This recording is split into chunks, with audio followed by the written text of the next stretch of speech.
ఇంట్లో అద్దాలు ఎక్కడ పెట్టాలనేది చాలా మందికో సంశయం. హ్మ్. ఇది ఎక్కడ అండి దానికి ఒరిజినల్ ప్లేస్ ఏంటి? కరెక్టే. మా మా తాతగారు ఉండేవారు. ఆ! ఆయన "మట్టురాయి ఇలా పట్టరా" అనేవాడు. మట్రా ఇలా పట్రా. మట్టు రాయి. అచ్చా! మట్టురాయి. మట్టు రాయి అంటే మా మామ "మట్టురాయి అంటే ఏంటండి" అని. "అద్దం పట్టరా" అన్నాడు. ఆ! అంటే ఈ అద్దం ఉందనుకోండి ఇప్పుడు ఇది పడుకునే దాన్ని బట్టి ఉంటుందండి.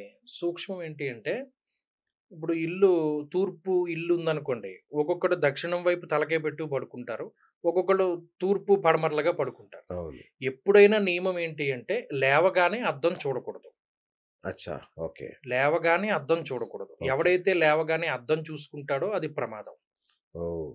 కల్లో కూడా అద్దం చూసుకున్నట్టు కలొస్తే కూడా ప్రమాదం. అయ్యా! ఇవన్నీ ఉంటాయి చాలా. విశ్వనాథీయ స్వప్న శాస్త్రం అని ఆయన ఆయన పెద్ద శాస్త్రమే రాసాడు దాంట్లో. ఆ! ఇలా ఈ కలొస్తే ఏంటి? పాములు కల్లోకొస్తే ఏంటి? పిల్లులు కల్లోకొస్తే ఏంటి? కొండ మించి పడిపోతున్నట్టు కలొస్తే ఆ! ఏంటి? ఆ!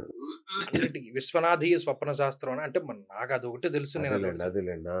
అలా. ఈ అద్దాన్ని చూడకూడదు. ఆ!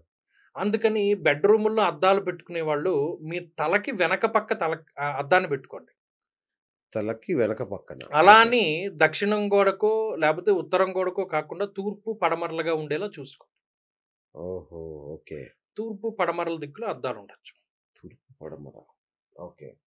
కానీ లేవగానే అద్దం చూడకూడదు. ఇది ప్రధానమైన నియమం. ఓహ్!